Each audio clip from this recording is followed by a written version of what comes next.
Bonjour, c'est Yvan, Coach Booster. Je vais vous présenter dans cette vidéo comment on construit nos modules de cours d'enseignement à distance avec le tableau de bord et ensuite je vous montrerai à quoi ressemble l'interface pour le participant à la formation. Alors on commence ici en regardant sur le panneau à gauche, on va se rendre dans les applications web et à l'intérieur vous trouvez l'application qui est dédiée à la création de cours en e-learning. Donc ça démarre le tableau de bord de gestion des cours e-learning. Vous voyez déjà sur l'écran que j'ai déjà deux cours ici qui sont présents avec un étudiant, moi-même d'ailleurs, et le contenu des cours en nombre de leçons parce que l'organisation est faite de modules puis de leçons à l'intérieur de ces modules. Donc nous allons voir les cours qui sont proposés. Nous avons deux cours que vous voyez ici dans cette liste-là. Et vous pouvez bien sûr ici tout de suite créer un nouveau cours. Ce que nous allons faire, c'est voir immédiatement à quoi ressemble ce cours. Nous allons le diffuser et il ouvre une interface dédiée pour l'apprenant.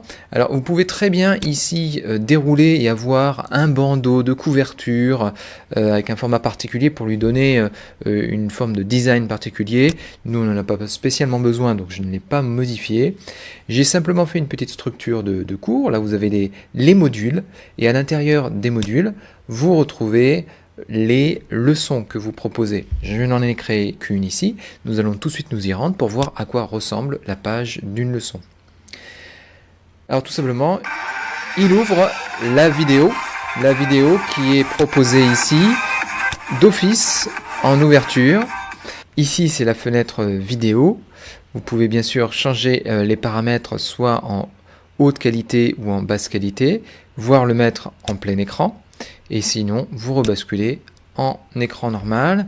Ensuite, vous pouvez avoir l'affichage du texte qui est proposé et insérer dans cette description de module des images et des images dans lesquelles vous allez pouvoir même insérer des liens pour aller vers des sites internet extérieurs.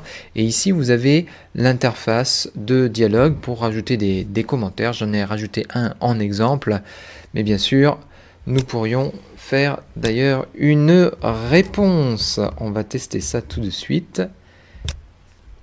Et oui, la réponse s'incrémente bien.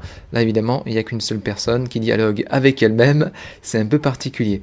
Mais voici comment fonctionne cette présentation de cours. Alors, vous avez aussi une page de contenu qui apporte pas grand-chose parce qu'elle reprend la description qu'on avait dans le bandeau à gauche. Vous pourriez très bien aussi avoir une liste de questions fréquentes et l'afficher là-dedans. Je ne l'ai pas encore créé. Et puis ici, on a quelques informations pour pouvoir s'enregistrer et passer dans le cours. Voilà, alors nous allons fermer ça et nous allons éditer notre cours. Alors nous avons ici le titre principal du cours, l'auteur qui l'a créé, et puis le type de catégorie dans lequel on l'a classé. Ce sont des tags, c'est un classement particulier que on crée au fur et à mesure en fonction du besoin. Dans les options, je vais pouvoir ici soit éditer mon cours, soit l'ouvrir, c'est ce qu'on a vu juste à l'instant. Moi, je vais l'éditer et vous montrer à l'intérieur comment on le construit en tant qu'instructeur. Alors, vous avez ici les informations principales. J'ai bien associé le formateur au cours et puis la catégorie. J'aurais pu, avec les catégories précédentes, en choisir une autre. Là, c'est le titre de mon cours que je lui ai donné. Si je n'étais pas français, j'aurais pu lui indiquer qu'il est dans une autre langue. Et puis ici, on aurait pu indiquer la charge de travail, c'est ce que j'ai fait, un copyright si c'est nécessaire, et puis la possibilité ou pas d'avoir à s'enregistrer pour accéder au cours. Donc moi, je ne vais rien changer là-dessus, ça me convient bien. Je vais voir maintenant les modules qui sont prédisposés. Donc j'ai préparé 4 titres de modules à l'intérieur de mon cours. Simplement, on n'en a édité qu'une seule. Et là, je vais prendre les leçons que j'ai éditées. Donc, j'ai édité pour le module numéro 1, le premier cours. Et on va voir comment il a été bâti en l'éditant lui aussi. Donc, vous voyez, vous avez un titre du module auquel il est associé, mais si jamais on veut, on peut le changer pour le déplacer. C'est juste ici que je vais aller.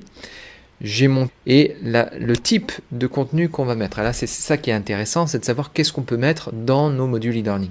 Alors, on peut très bien prendre une vidéo qui vient de YouTube, une vidéo qui vient de Vimeo, avec leur adresse, ce serait direct l'intercorporation, ou faire un upload. C'est ce que j'ai fait. Moi, j'ai téléchargé directement depuis mon ordinateur sur la plateforme Builderall qui garde ça chez elle. On pourrait avoir un lien vers notre site Amazon si on en avait un, ou vers une page HTML si vous l'avez hébergé sur du WordPress par exemple, ou avec du code. Vous pouvez mettre directement un PDF au lieu de mettre une vidéo. Vous pouvez mettre aussi une image. Ça peut très bien être un schéma qui est explicatif, ou directement incorporer un diaporama qui vient du site SlideShare, ou si vous faites des podcasts, utilisez SoundCloud. Donc vous voyez quand même qu'il y a une grande variété de sources de contenu que vous pouvez mettre. Ensuite, vous voyez ici apparaître votre fichier téléchargé si c'est le cas. Voilà, moi j'ai indiqué le niveau dans lequel se situe la leçon. Elle est plutôt d'un niveau très très simple puisque c'est une introduction. La durée d'estimer pour la visualiser. Et puis on pourrait très bien ici avoir une option pour indiquer qu'on veut que la personne attende un certain temps avant de pouvoir passer à la suivante. On peut enlever les commentaires si on ne veut pas en mettre, et puis vous avez votre description. Moi j'ai mis une description très simple, une phrase et une image que j'ai incorporée ici. D'ailleurs on va pouvoir éditer cette image pour que vous voyez qu'est-ce qu'on peut faire. Ici on peut mettre un texte alternatif si jamais l'image n'apparaît pas ou lorsqu'on passe avec le curseur de souris dessus. Ici vous changez sa dimension pour la mettre à la taille que vous voulez, et puis vous pouvez lui mettre un lien, un URL qui va permettre de l'envoyer vers un site de votre choix, et vous pouvez l'ouvrir dans une autre fenêtre ou dans une fenêtre séparée. Voilà, ça donne quand même pas mal de possibilités pour enrichir le cours, pour qu'il n'y ait pas que des vidéos. Vous pouvez très bien faire d'un cours avec des descriptions et des images complémentaires. Donc c'est assez intéressant pour enrichir votre cours. Si vous voulez aussi dans votre cours, vous pouvez ajouter des quiz. D'ailleurs, je n'ai pas encore ajouté de questions, mais on va le faire.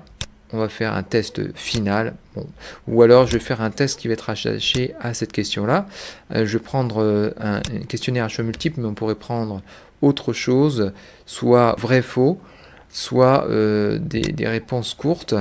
Vous posez une question et puis vous proposez une réponse avec ici une aide. On va prendre le QCM rapidement, juste pour voir. Ça indiquera à l'ordinateur que tout ça, ce sont des bonnes réponses. Et puis, vous pouvez lui indiquer une info complémentaire pour pouvoir tout simplement continuer la leçon sous forme de quiz en fait. Votre apprenant, apprendre encore des choses lorsque vous allez faire un quiz. Voilà, c'est l'outil de base que vous avez. Vous pouvez faire effectivement une gestion de questions-réponses fréquemment posées. Vous avez le titre de la question et bien sûr les réponses que vous voulez y mettre. Et vous pouvez même y rajouter bien sûr des images, des liens. C'est très très riche. Vous pouvez faire une base de données complète qui va être valable pour l'ensemble de votre cours. Si vous voulez afficher votre cours avec un certain graphisme, vous avez ici quelques propositions, des modèles de base qui sont proposés par Builderall.